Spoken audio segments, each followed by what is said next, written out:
Salut à tous, donc aujourd'hui ça va être une petite vidéo tuto pour expliquer comment on fait pour lancer des couteaux. Alors la première chose à savoir, c'est quand même qu'il existe plusieurs techniques, et ici il va être question de la technique dite du lancer conventionnel, qui est la technique que je pratique, et comme son nom l'indique, c'est le lancer le plus conventionnel, c'est-à-dire que c'est celui qui est le plus pratiqué, on va dire, et surtout le plus abordable. Donc cette vidéo va se découper en 4 parties. Dans la première partie, on verra le principe même du lancer conventionnel. Dans la deuxième partie, on verra la technique, c'est-à-dire quel est le bon geste pour mettre en application ce principe du lancer conventionnel. Dans la troisième partie, on verra comment faire varier sa distance, comment reculer et s'éloigner de la cible. Et dans la quatrième partie, ce sera les remarques et conseils utiles. Allez, c'est parti. Donc quel est le principe du lancer conventionnel? En fait, lorsque vous lancez un couteau, au moment où vous le lâchez, il tourne sur lui-même. Et toute l'idée du lancer conventionnel, c'est de trouver la distance pour laquelle votre couteau va pouvoir faire un tour complet. C'est-à-dire que vous allez le lâcher, et vous allez être à une distance qui va lui permettre de tourner complètement, et de revenir pointe en avant face à la cible, et donc de se planter. Ça, c'est l'idée de base. Ça implique que si vous êtes un petit peu trop loin de la cible, alors le couteau va continuer de tourner, et donc arriver, ce qu'on appelle manche en haut. S'il arrive un peu manche en haut, il va se planter. S'il arrive trop, il ne va pas se planter. A l'inverse, si vous lancez de trop près par rapport à votre distance de un tour, le couteau n'aura pas le temps de finir sa rotation et donc il va arriver comme ceci. Ça, c'est vraiment le principe de base. Le problème qu'il y a lorsqu'on débute le lancer de couteau, c'est que la distance pour laquelle le couteau fait un tour varie beaucoup. Elle varie beaucoup parce que le geste en fait n'est pas régulier. Il suffit de se pencher un peu plus en avant que d'habitude et la distance varie. Il suffit de descendre un peu trop le bras, de plier un peu trop le poignet ou que sais-je, ou même dans la façon dont on libère le couteau, la façon dont les doigts lâchent le couteau. Si c'est pas toujours la même, la distance va varier. Donc toute la difficulté est de faire le bon geste et d'avoir un geste très régulier. Et c'est pour ça qu'on va voir maintenant quel est le bon geste à faire. Tout d'abord, la prise en main du couteau. Moi j'utilise des toutes petites lames, c'est des lames de 20 cm, donc il faut les prendre tout au bout. Plus votre couteau va être long et lourd, plus la main va progressivement remonter. Donc une fois que vous avez pris votre couteau, voyons la position de jambe. Moi je conseille toujours de commencer en ayant la jambe, si vous lancez du bras droit, vous avez la jambe droite en arrière. On peut faire l'inverse.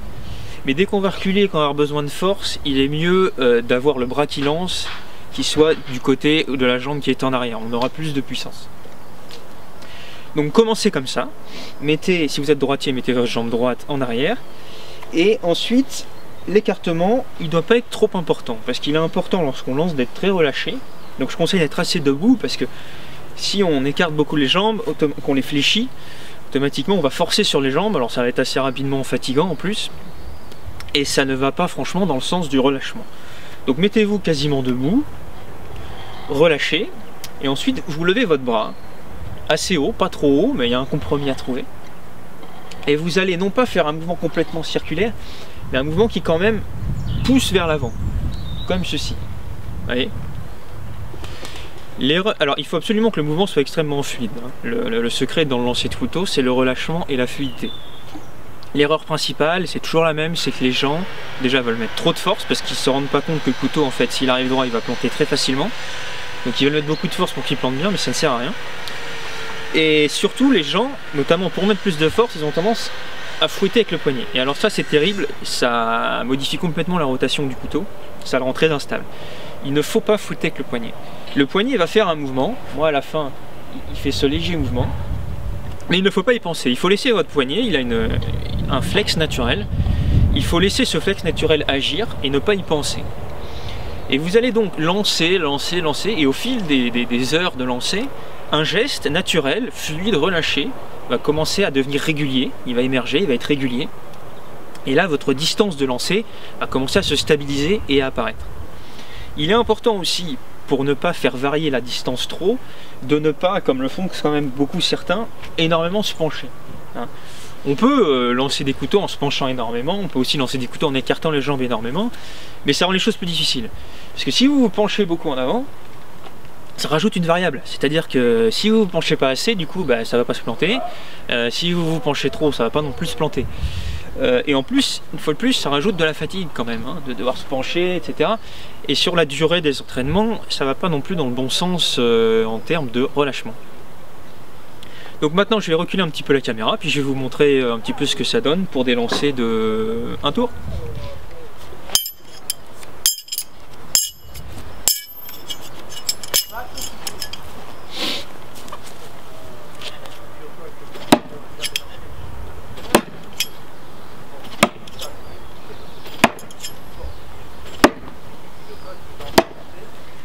Donc maintenant qu'on a vu comment lancer sur une distance de 1 tour, on va voir comment faire pour lancer de plus long. Pour lancer de plus loin, il faut rajouter des demi-tours et des tours. Parce que si vous avez une distance sur laquelle votre couteau se plante en faisant 1 tour, il y a effectivement, ou plutôt évidemment, une distance sur laquelle il se plante en faisant 1 tour et demi. Pour qu'il se plante sur une distance d'1 tour et demi, il faut que vous preniez votre couteau par la pointe. Et s'il effectue 1 tour et demi, ben ça va donner ça. C'est-à-dire que 1 tour, il est là, plus 0,5 tours, il est là, et donc il se plante. Ok, et donc en alternant comme ça les prises par la lame et par le manche, eh bien vous pouvez planter à 1 tour et demi, puis à 2 tours, puis à 3 tours et demi, etc.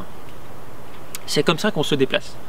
Alors moi j'utilise des petites lames principalement parce que d'une je peux en avoir beaucoup sur moi, et de deux comme leur distance de rotation est plus courte que des couteaux longs et lourds, eh bien il se trouve que pour passer de 1 tour, ou plutôt de 2 tours à 1 tour et demi, puis à 1 tour, il suffit en fait, tous les 0,5 tours, j'ai juste à faire un pas.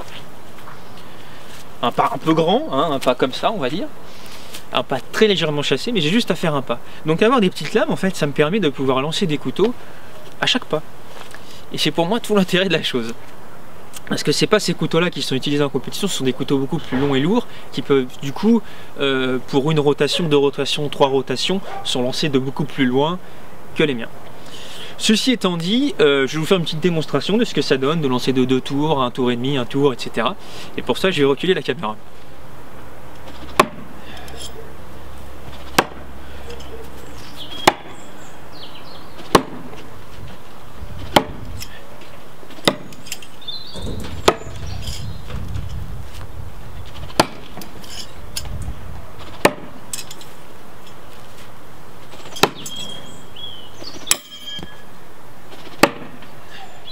Donc pour conclure cette vidéo avant la tombée de la nuit, je vais vous donner quand même quelques conseils et faire quelques remarques. Premier conseil qui est important, ou plutôt première remarque qui est importante, c'est plus une remarque qu'un conseil, c'est qu'il est possible qu'au cours de vos entraînements, alors que ça fait plusieurs jours que vous vous entraînez à une distance donnée et que vos couteaux plantent, il est possible que d'un coup, un jour, vous vous entraînez et au milieu de la séance, ça se met à plus planter. Vous lancez 4 fois, ça ne plante plus, 6 fois, 8 fois, 12 fois, et ça ne plante plus. Et là, vous vous mettez à être très énervé, c'est très énervant. Alors ce qu'il faut comprendre à ce moment-là, c'est que si vraiment au bout de 16 lancers, ça ne plante toujours pas, c'est qu'en fait votre mouvement a évolué, parce qu'au début, pendant au moins 1 an, il va être en constante évolution. Il a évolué, il est devenu plus fluide, il est devenu plus rapide, peu importe. Et du coup, la distance a bougé.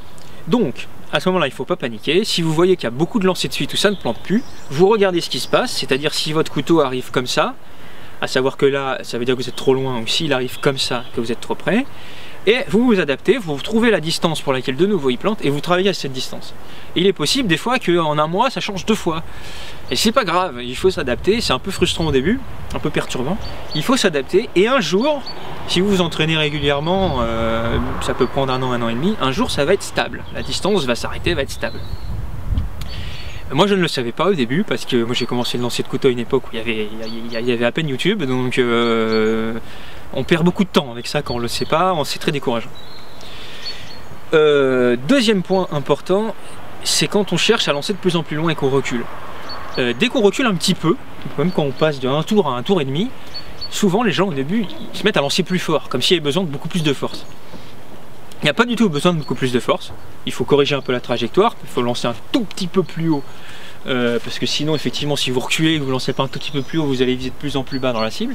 Mais il y a juste à corriger la trajectoire, il n'y a pas à mettre plus de force. Si vous mettez plus de force, et bien une fois de plus, le relâchement ne sera pas le même, vous allez modifier votre geste et vous n'allez pas planter. Donc jusqu'à 3-4 tours, ça ne sert à rien de mettre plus de force. Après, un peu plus loin, là on commence à plus travailler sur effectivement, des fois même utiliser un pas d'élan. Mais ça c'est bien après quoi. Donc si vous voulez pas être frustré, ne reculez pas trop vite. Lorsque vous reculez, ne mettez pas plus de force.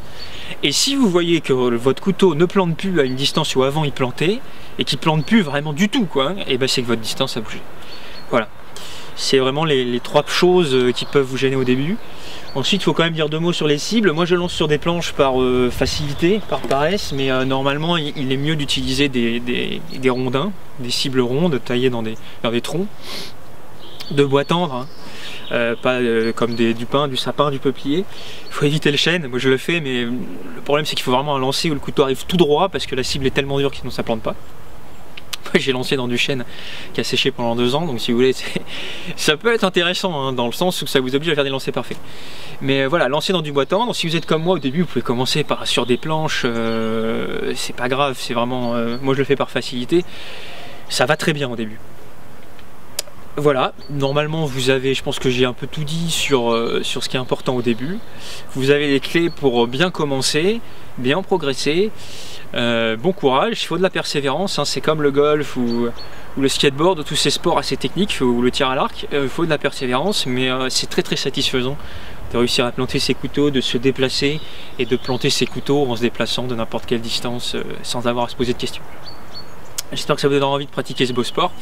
Si vous découvrez complètement le lancer de couteau, sachez qu'il y a des championnats de France, des championnats du monde, il y a une fédération française de lancer de couteau. Il y a bien longtemps que le lancer de couteau a quitté le cirque et le cabaret, c'est une vraie discipline sportive. Intéressez-vous-y et puis je vous dis à très bientôt. Au revoir.